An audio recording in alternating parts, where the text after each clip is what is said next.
And it's another great day here at IndianCountryTV.com, so we want to say welcome to this edition of the Native News Update. I'm your host for today's program, Paul Demain. Many of the stories read here can also be found at our website at IndianCountryNews.com. Here are the latest news stories from the Associated Press and other Native news sources on this Thursday, December 10th.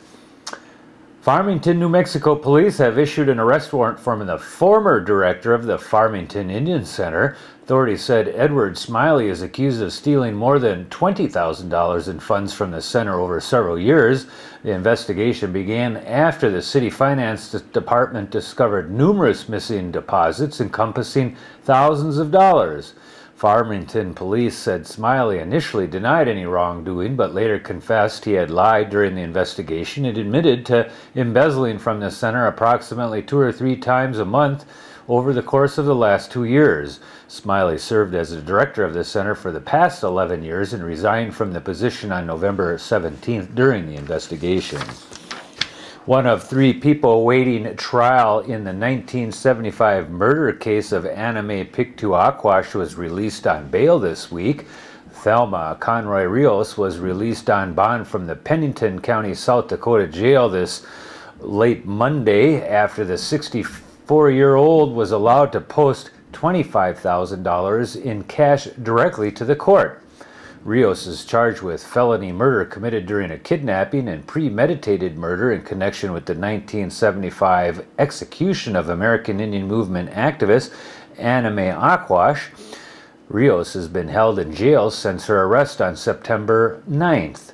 Delaney had previously rejected requests to lower Rios's bond from the $250,000 to $25,000, citing concerns that Rios, who is Native American but not an enrolled member of any tribe, could flee to a reservation and there might be no way to extradite her back to state court.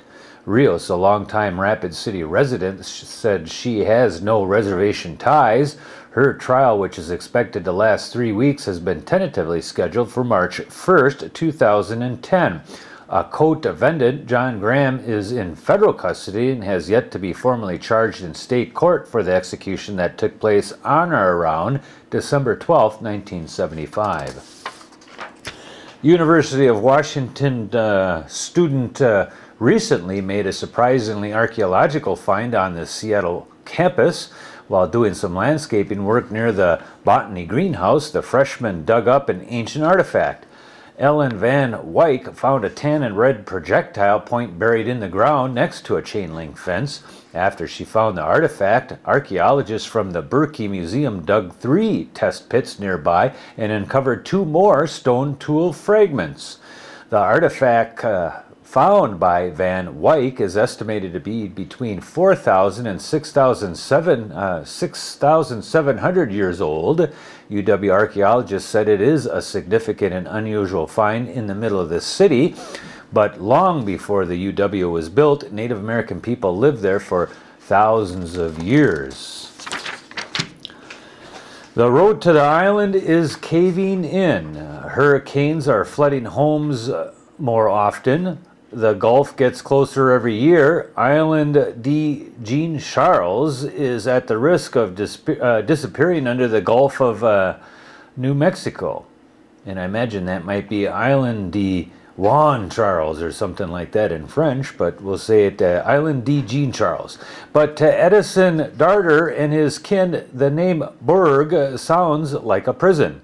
What am I going to do there? Wake up and look at the road? Edison Darter shrugs. No, not me. I'm not moving. This island is more beautiful than ever. This island is a gold mine for me. He casts for shrimp at sunset behind his home, sips coffee at Oxielia's, his sister's place up the road, in the mornings, checks in on Leodilla, his blind 90-year-old mother who's old enough to remember the huts made of mud and grass or houselage, His wife Elizabeth is content watching old Western movies like Bonanza and feeding her chicks. A son still lives at a home they raised on 12-foot stilts after Hurricane Andrew in 1992 flooded the island. It wobbles like jello when someone walks from one room to the next. With a bad limp from 40 years of back-breaking work dredging for oysters, Edison Darter hobbles over to a handmade plywood sign on the road that goes through the village, and he stands next to it proudly. It reads, "This island is not for sale. If you don't like the island, stay off. Don't give up, fight for your rights. It's worth saving. Edison Darter, Jr." Islandee Jean Charles is not the first Indian village to face relocation because of erosion and sea levels rising. Those factors are combining to force the relocation of seaside villages like Nutuk, Shizmareroff, Unalakleet, and Kivalina in Alaska.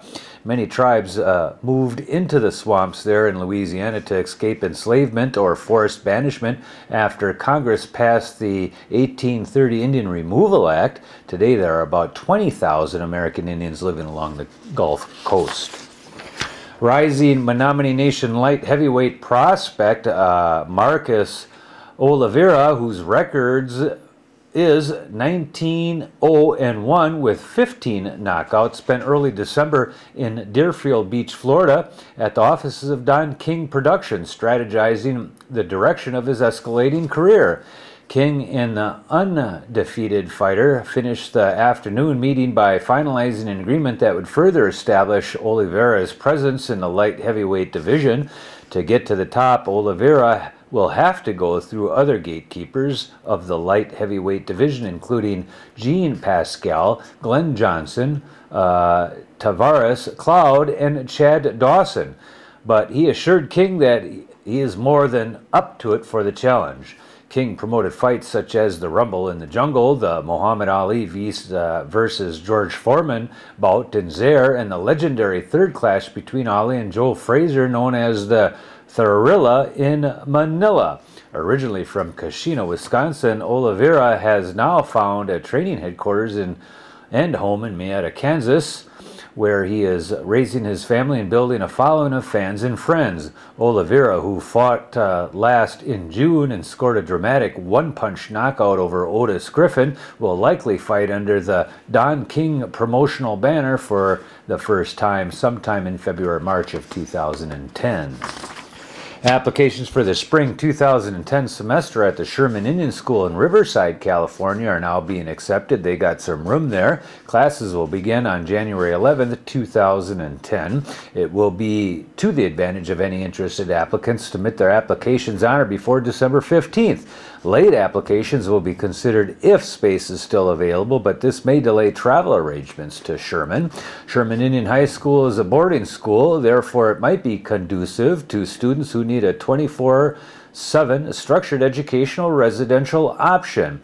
SIHS and the Bureau of Indian Affairs covers all basic educational expenses, and you can get more information on that at 951-653-1734, and we'll put that in front as well so that you can make a phone call and get out to Sunnyside, California there to go to school if you're a person that's still in high school and wants to go to the West Coast. And that is the latest roundup of news from Indian Country on this edition of the Native News Update. We want to thank all of you for joining with us again. Stop by tomorrow for Kim Acosta's Native News Update program. Miigwech.